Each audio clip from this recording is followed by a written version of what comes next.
When we talk about truth and untruth, generally we are thinking of truth as a verbal truth that we speak. Oh, I spoke the truth, or I spoke a lie. These verbal truths or verbal untruth is a more moral and ethical issue, not an existential issue, a social thing. And many times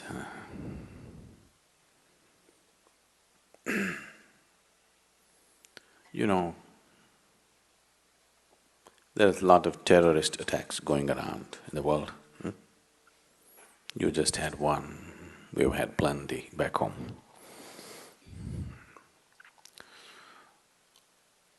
A hall like this is a terrorist paradise. People packed up like this in one place, they can have maximum impact. It's a good place. No? So,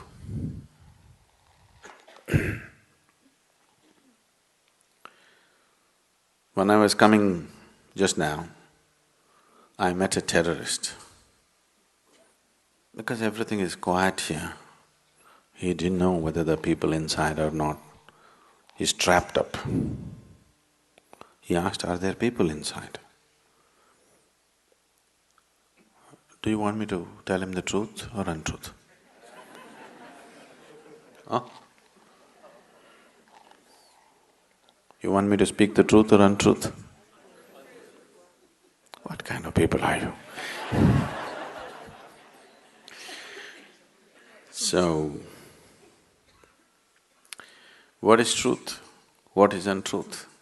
It is not in the words that you speak. It is in the way you hold the life within you.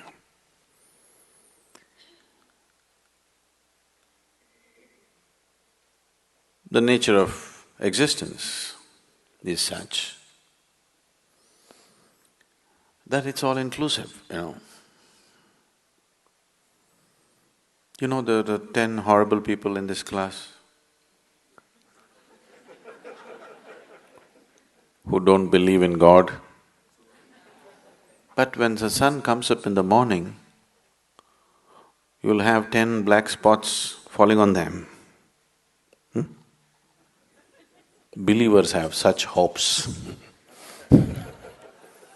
No, when sun comes up in the morning, it lights up everybody, isn't it?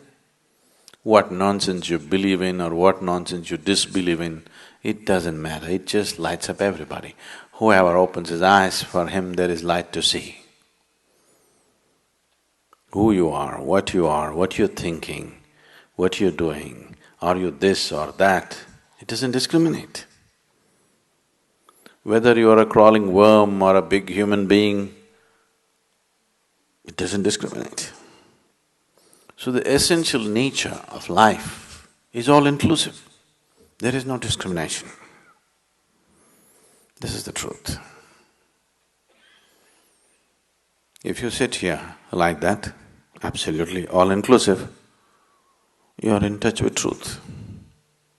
If you have become a prejudiced exclusiveness, this is the untruth. It is not in the words that you speak, it is in the way you are. Truth is not something that you can say or not say. Truth is something, either you're in touch with it or you're not in touch with it. It's not your doing. If it's your doing, it must be a lie, isn't it? Isn't it so? If it's your doing or my doing, it must be a lie, isn't it? That which is true is always. It is in the lap of truth that we exist. It is not something that we say or do. Either we can be in touch with it or we can be unaware of it. But still it is working. Whether we like it or we don't like it. In the very breath that we take, we're inclusive, isn't it? Yes? Whether we are willing or unwilling, in the very breath that we inhale and exhale, we are all inclusive, isn't it? If you become exclusive, truly exclusive, you will be dead. But even the dead are inclusive,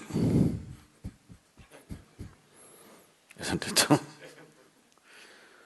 The dead will so easily merge with the planet. They are also very inclusive. The alive are supposed to be consciously inclusive. Dead are dead, so they're unconscious and they're inclusive.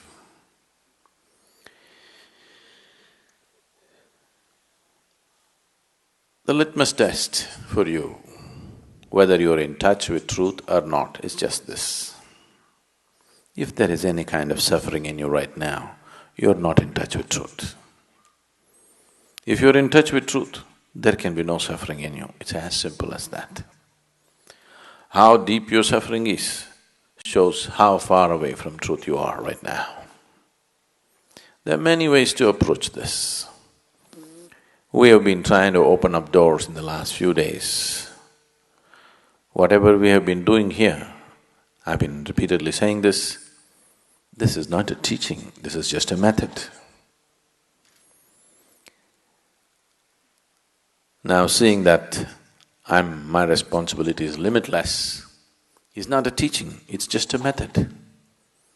If you see that, if you become aware of that, slowly you become all-inclusive, just the way life is. Like every aspect of life is inclusive, you also become inclusive. If you're accepting what is there right now, absolutely, once again you're inclusive. They're not two different things, just different types of vocabulary, that's all. Essentially, you want to move from exclusiveness to inclusiveness.